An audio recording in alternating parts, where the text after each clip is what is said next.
When Talia's mother left for a 1-year teaching contract in South Africa, everyone thought the house would feel empty, but it didn't. In fact, something about the quiet rhythm of the home still felt full, mostly because of Andre. At 45, Andre was her mother's husband, a calm, thoughtful man who rarely raised his voice. He wasn't Talia's biological father, but he had been around since she was in high school. Please like and subscribe to my channel for more contents like this. He never tried to replace her dad. Instead, he offered quiet support from the sidelines. Always steady, always kind. Now, at 22, Talia had just finished college, but didn't know what to do next. Her part-time job at the bookstore barely paid her rent, and her recent breakup had drained what little energy she had left.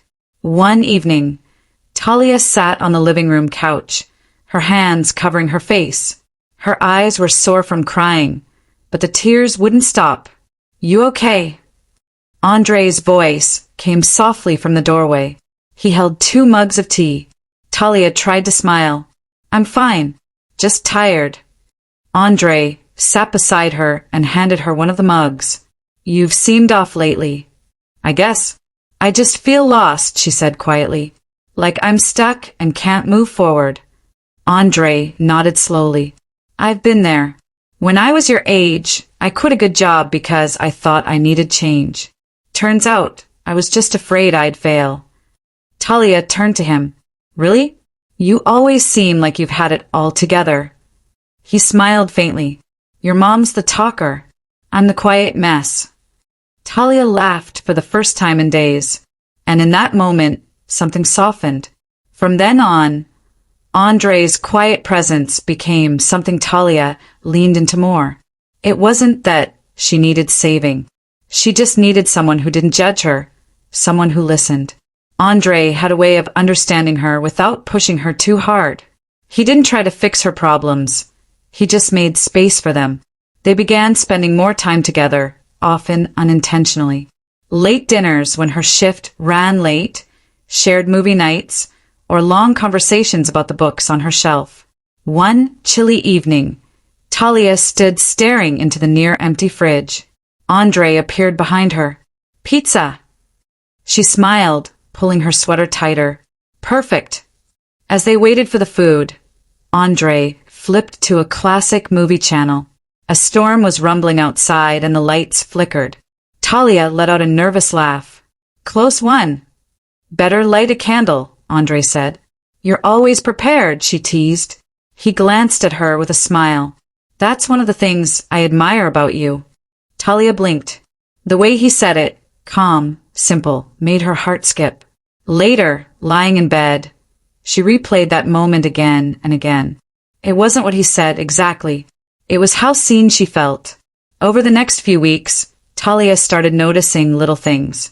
The way Andre's eyes crinkled when he smiled, how he always made sure her car tires were properly inflated, how he remembered her favorite snacks from the grocery store. They weren't grand gestures, but they meant something. They made her feel safe, and maybe more than that. It scared her. She didn't want to feel that way. He was her mother's husband. This wasn't supposed to happen. She tried pushing the feelings away. She told herself it was just confusion, loneliness, gratitude, but her heart didn't listen. The more she resisted, the more those feelings grew. One night, while they folded laundry together, she found herself watching him. The way he carefully folded her shirt, like it mattered. "You've been quiet," he said. "Just thinking," she replied. "About what?" "Life." Andre didn't press further. He nodded, folded another towel, and said gently, "Whenever you're ready to talk, I'm here." His words wrapped around her like a blanket. Talia knew then, this wasn't just admiration anymore. Talia started seeking out his presence more than she realized. She lingered in the kitchen longer if Andre was there. She asked him questions about things she already knew, just to keep him talking. His voice had a calming rhythm that she could get lost in. Andre never seemed to notice, or maybe he did, but he never let on. He stayed the same, gentle, present, never crossing a line, never stepping into anything more than kindness. One evening, Talia walked into the living room and found him asleep on the couch. A book rested on his chest, and his glasses sat askew on his nose. She smiled, heart tugging with something she couldn't name. She wanted to brush the hair off his forehead, but didn't. Instead, she walked away. The next afternoon, Andre found her sitting on the porch, staring out at the quiet backyard. "Rough day?" he asked. She nodded. "Just feel like I'm going nowhere." "You're doing better than you think," he said. "You've been through a lot lately. Maybe give yourself a break." Talia sighed. "I don't even know where I'm heading." "You don't need to figure everything out at once," Andre said. "Sometimes just taking the next small step is enough." She turned to him. His words settled something in her. "Thanks for always being here," she whispered. "I always will be." And for the first time, those words didn't feel like a stepfather's promise. They felt deeper and heavier. Tension crept in slowly after that. Not loud or obvious, just in the quiet moments. A lingering look across the dinner table. A silence that stretched too long. Talia started avoiding being alone with him. Not because she feared him, but because she feared herself. One stormy night, the power went out. Andre lit candles and placed them carefully on the coffee table. The soft glow lit up the space between them. Talia sat across from him, unable to stop staring. "You okay?" Andre asked. "I'm fine," she said too quickly. But she wasn't. He sat down beside her. The silence thickened. "I don't know what's going on with you," he said gently, "but something's different." Talia swallowed hard. "It's not bad. Just different." "Talk to me," he said. She looked down. "I don't know how." Andre reached over and placed his hand over hers. The warmth of his touch startled her, but she didn't pull away. "I know things have been confusing," Andre said, still holding her hand, "but you mean a lot to me."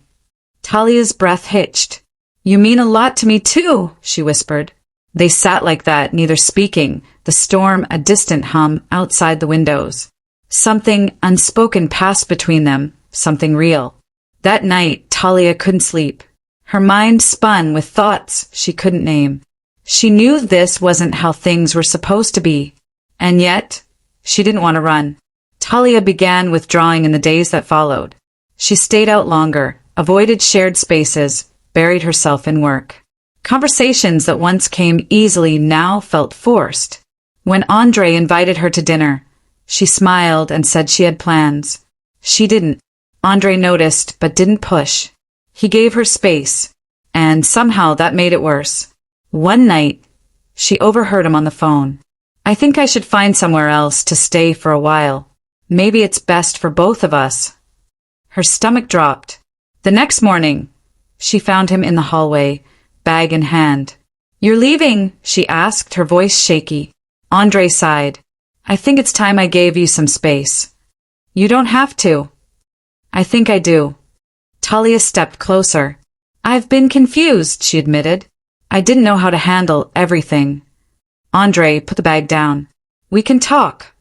She shook her head, tears rising. "I just know that when you're around, I feel safe." Andre's eyes softened. "I know it's complicated," she said, "but I can't keep pretending." Andre looked away for a moment, then met her eyes.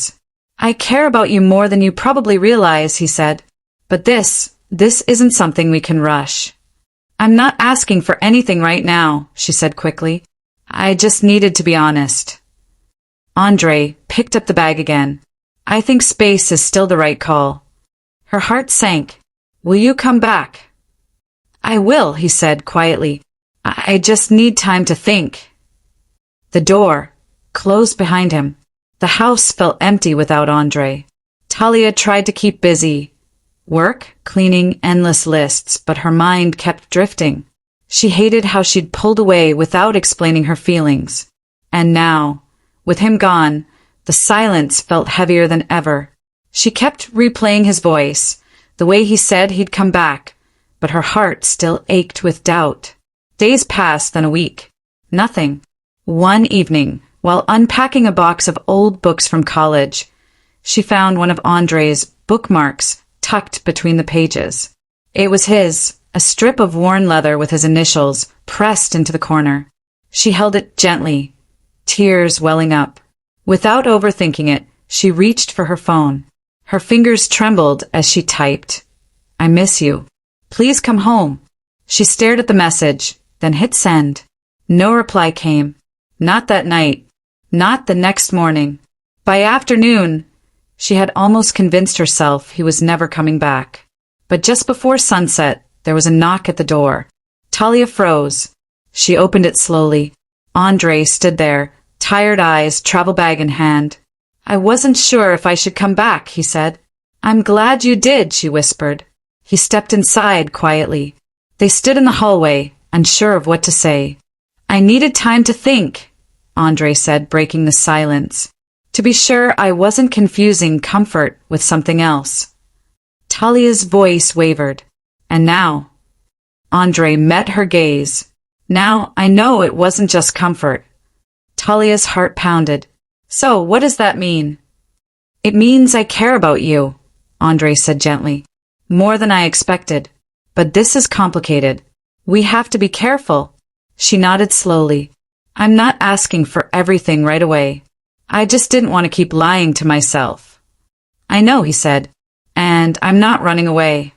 Talia felt something loosen in her chest. For the first time, the weight wasn't just hers to carry. "Do you want to stay?" she asked softly. Andre paused. "Only if it's okay with you." "It is." The days that followed weren't like before. They didn't fall into old habits. Everything was slower, more intentional. Shared dinners were quiet but warm. Sometimes they sat on opposite ends of the couch, reading their own books, but the silence no longer held tension. They talked more about boundaries, about fear, about what this meant for both of them. Andre insisted on honesty. "If either of us starts to feel unsure, we talk about it. No hiding." Talia agreed. "I don't want to lose what we had. Even if this doesn't become something more, I want to protect the part of us that was real before anything else." Andre smiled that. "Me too." One evening, they went for a walk through the neighborhood. The air smelled like rain, and the sky glowed soft and gold. Talia watched him as he talked about his childhood, about his old dream of becoming a writer. She listened, really listened. "And you?" he asked. "What did you want to be before life got in the way?" She smiled. "I wanted to open a book cafe. A little place with mismatched chairs and too many plants." Andre chuckled. "That sounds perfect. You still could." "Maybe," she said, for the first time believing it. That night, as they sat on the back porch, watching the stars blink to life, Talia spoke quietly. "I'm scared sometimes. Of what people would think. Of what this could mean for my mom." Andre's expression grew serious. "I think about that too. A lot. But we're not doing anything wrong by being honest. What matters is that we don't act out of fear." Talia nodded. "So we take it slow." "As slow as you need," he promised. She reached for his hand, her fingers threading through his. It felt steady. It felt right. A few weeks later, Talia's mom called. She sounded tired but happy, talking about work and sending pictures from a safari. When she asked about the house, Talia kept things light. "We're managing. Andre's been a big help." "Of course he is," her mother laughed. "That's Andre." Talia's heart pinched with guilt, but she didn't say more. She wasn't ready. Not yet. After the call, she sat quietly in the kitchen, staring at her tea. Andre joined her, sensing the heaviness. "You okay?" he asked. "Yeah," she said. "Just thinking about when, if we'll tell her." "Only when you're ready," he replied. Life settled into a rhythm again. It wasn't the same as before, it couldn't be. But it was something new, and it felt more honest. Talia began journaling again, something she hadn't done since college. She wrote about her confusion, her hopes, her fear of being judged. But she also wrote about the way Andre always listened, the way he never made her feel small. Sometimes he'd knock gently on her door and hand her a cup of tea. still without asking anything of her. Other times, they'd sit in the garden, not saying much, just being. And that was enough. One evening, as golden light spilled across the lawn, Talia turned to him. Do you ever wish we could rewind time? Change how this started? Andre thought for a moment. No, I wish things had been simpler, but not different. I don't regret knowing you like this. Me neither, she said. I just hope we're doing this right. We're figuring it out, he said, one honest step at a time.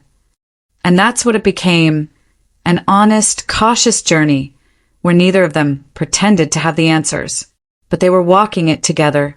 As the weeks turned into months, the connection between them deepened, not with grand declarations, but with small truths, a gentle touch, a shared glance, a quiet moment of laughter.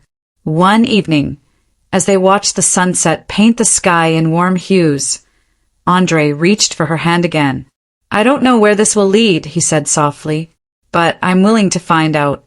Talia nodded, her voice steady. So am I. And in that moment, they weren't defined by their past or their fears. They were simply two people, choosing each other, step by step, in the soft light of something real. Like and subscribe for more contents like this, and let us know where you are watching from under the comment section.